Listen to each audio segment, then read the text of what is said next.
കൊണ്ടോട്ടി പട്ടണത്തിലൂടെ കടന്നു പോകുന്ന ദേശീയപാതയിൽ റോഡ് കേടായിട്ടും വെള്ളക്കെട്ട് കാരണമായും വലിയ തരത്തിലുള്ള ഗതാഗതക്കുരുക്കും മറ്റ് പ്രയാസങ്ങളും ഒക്കെ നേരിടുന്നത് സ്ഥിരമായുള്ള ഒരു കാഴ്ചയാണ്.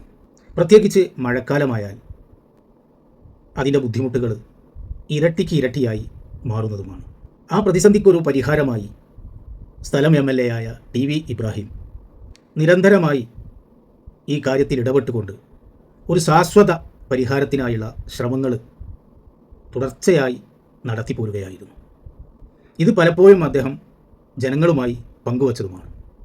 ഏതായാലും അദ്ദേഹത്തിൻ്റെ ശ്രമഫലമായി കൊണ്ടോട്ടി പട്ടണത്തിലെ ആ ഗതാഗത കുരുക്കിന് ഒരു പരിഹാരമാകുന്നതിന് വേണ്ടി കൊണ്ടോട്ടിയിലെ ബൈപ്പാസ് റോഡ് നവീകരണത്തിനായി 7,84,00,000 രൂപ national highway authority of India അനുവദിച്ചിരിക്കുന്നു എന്നുള്ള സന്തോഷ വാർത്ത MLA ആയ TV ഇബ്രാഹിം അദ്ദേഹത്തിൻ്റെ ഫേസ്ബുക്കിലൂടെ പങ്കുവച്ചു.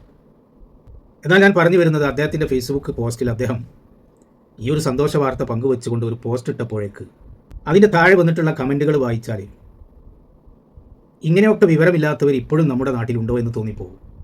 നമുക്കറിയാം, ചിലർക്ക് വിവരം കൂടിയാലും പ്രശ്നമാണ്, എന്നാൽ ചിലർക്ക് വിവരമില്ലെങ്കിൽ ആ വിവരമില്ലായ്മ ഒരലങ്കാരമായിട്ട് അങ്ങനെയും കൊണ്ടു നടക്കുന്നവരുണ്ട്. ഏതായിരുന്നാലും അദ്ദേഹത്തിൻ്റെ ആ ഫേസ്ബുക്കിലിട്ട പോസ്റ്റിന് താഴെ വന്നിട്ടുള്ള കമൻറ്റുകൾ വായിച്ചാൽ ഈ രണ്ട് വിഭാഗത്തിൽപ്പെട്ട ആളുകളും ധാരാളമുണ്ട് എന്നുള്ളത് നമുക്ക് തോന്നിപ്പോകും. ചിലരുടെ കമൻറ്റ് വായിച്ചാൽ ഇന്നലെ ഒരു കടലാസിൽ എഴുതി കൊടുത്ത് ഇന്നതിൻ്റെ പണവും പാസാക്കി അതിന് ഭരണാനുമതിയും നൽകി ഇനി വേഗം പോയി പണിയെടുത്തോ എന്ന് പറഞ്ഞ് പണവും കയ്യിൽ കൊടുത്ത് വിടുന്ന പരിപാടിയാണ് എന്ന് തോന്നിപ്പോകും. ചിലർ പറയുന്നത് വ്ളോഗറുടെ ഇടപെടൽ ഫലം കണ്ടു എന്നുള്ളത്. അതായത് MLAയെക്കുറിച്ചും മുനിസിപ്പാലിറ്റി ചെയർപേഴ്സണെക്കുറിച്ചുമൊക്കെ ആക്ഷേപിച്ചും പരിഹസിച്ചും അവരുടെ വ്യക്തിത്വത്തിലേക്ക് പോലും കയറി ഇടപെട്ടുകൊണ്ട് അത്രയും മ്ലേച്ഛമായിട്ട് സംസാരിച്ചുകൊണ്ട് വ്ളോഗർ ചെയ്തിട്ടുള്ള video national highway authority of ഇന്ത്യക്ക് അയച്ചു കൊടുത്ത് അവർ അത് പരിശോധിച്ച് അവർ അത് കേട്ട് വിലയിരുത്തി കൊണ്ടോട്ടിയുടെ ഈ പ്രശ്ന പരിഹാരത്തിന് വേണ്ടിയുള്ള ഫണ്ട് പാസ്സാക്കി എന്നുള്ള തരത്തിലാണ്.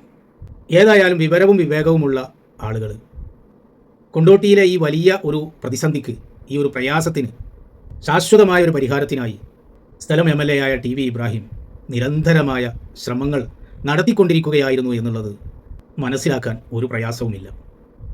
കൊണ്ടോട്ടിയുടെ അഭിവൃദ്ധിക്ക് വേണ്ടി നിരന്തരം ശ്രമങ്ങൾ നടത്തിക്കൊണ്ടിരിക്കുന്ന കൊണ്ടോട്ടിയുടെ MLA TV ഇബ്രാഹിമിന് എല്ലാവിധ അഭിവാദ്യങ്ങളും അർപ്പിക്കുന്നു.